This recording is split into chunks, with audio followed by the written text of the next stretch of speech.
میرے بھائیوں اور دوستوں اور بزرگوں، 5 جگہیں ایسی ہیں جہاں انسان جاتا ہے مگر ہمیشہ نہیں رہتا، کچھ وقت گزار کر آگے چلا جاتا ہے۔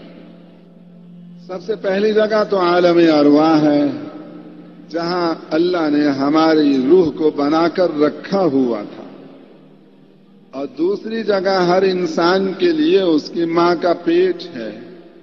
جب 4 مہینے میں جسم مکمل ہو جاتا ہے، اللہ حکم دیتے ہیں، وہ عالم ارواح میں سے روح لے کر آتا ہے اور انسان کے جسم میں ڈال دیتا ہے، اور ایسے طریقے سے ڈالتا ہے کہ اور تو کسی کو کیا پتا چلے، ماں کو بھی نہیں پتا چلتا کہ کب فرشتہ آ کر روح جسم کے اندر ڈال گیا۔ تیسری جگہ یہ زمین آسمان کا پیٹ ہے، یہ بھی ہمیشہ رہنے کی جگہ نہیں ہے، کچھ وقت گزار کر انسان یہاں سے چلا جاتا ہے۔ اگر اللہ تعالیٰ کا یہ فیصلہ ہوتا کہ ایک انسان اس دنیا میں ایسا آئے گا جو قیامت تک اس دنیا میں رہے گا، تو اس کے سب سے زیادہ حقدار حضرت محمد صلی اللہ علیہ وسلم تھے۔ جب وہی دنیا سے تشریف لے گئے تو کون مائی کا لال اس دنیا میں ہمیشہ رہ سکتا ہے؟ چوتھی جگہ جہاں انسان جائے گا مگر ہمیشہ نہیں رہے گا، اس کی قبر عالم برزخ۔ اچھی روح بن کر گیا تو علیین میں روح کو رکھا جائے گا، خراب روح بنا کر لے گیا تو سجین میں رکھا جائے گا۔ چوتھی جگہ ہر انسان کے لیے قبر کا پیٹ ہے۔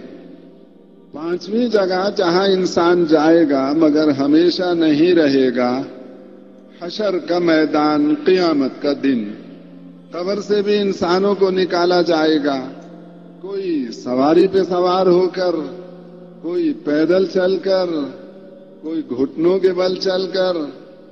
رسول اللہ صلی اللہ علیہ وسلم نے ایک حدیث میں فرمایا ہے کہ بعض انسان ایسے ہوں گے جو ہونٹوں کے بل چل کر جائیں گے۔ صحابہ نے عرض کیا، یا رسول اللہ، انسان قدموں کے بل چلے، گھٹنے کے بل چلے، ہونٹ کے بل تو نہیں چل سکتا؟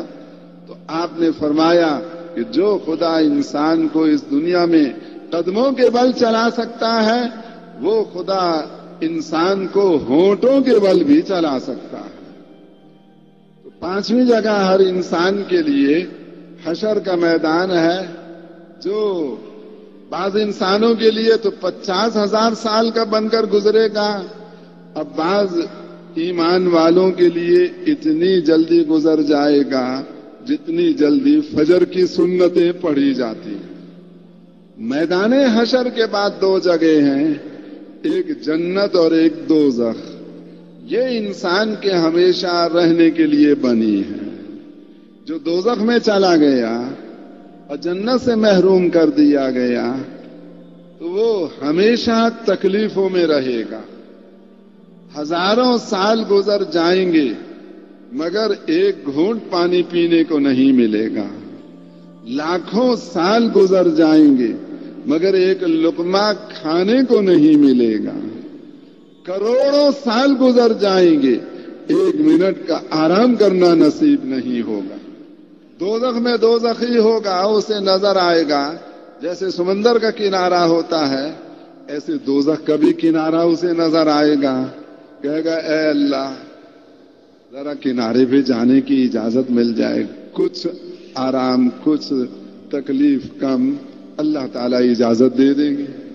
اب وہ تو آئے گا آرام پانے کے خیال سے دوزخ کے کنارے پر، جب وہاں پہنچے گا تو سانپ اتنا لمبا جتنا لمبا کھجور کا درخت، اور بچھو اتنے بڑے جتنا بڑا دنیا میں خچر، اور حشرات الارض، کیڑے مکوڑے سب اس کو چمٹ جائیں گے، اس کے چہرے کو کاٹنے لگ جائیں گے، ڈسنے لگ جائیں گے۔ اتنی تکلیف ہوگی، اتنی تکلیف ہوگی کہ کہا اللہ میں نہیں رہتا یہاں پر، مجھے تو دوزخ کے اندر ہی واپس کر دے۔ دوزخ اللہ تعالیٰ نے اتنی بڑی بنائی ہے کہ اگر سارے انسان آدم علیہ السلام سے لے کر قیامت تک آنے والے تمام انسان دوزخ میں چلے جائیں تو سب کے لیے جگہ موجود ہے۔ اس کے مقابلے میں جنت اللہ تعالیٰ نے ایسی جگہ بنائی ہے جہاں انسان چلا جائے تو اس کی ساری خواہشات اعلیٰ پیمانے پر پوری کی جائیں.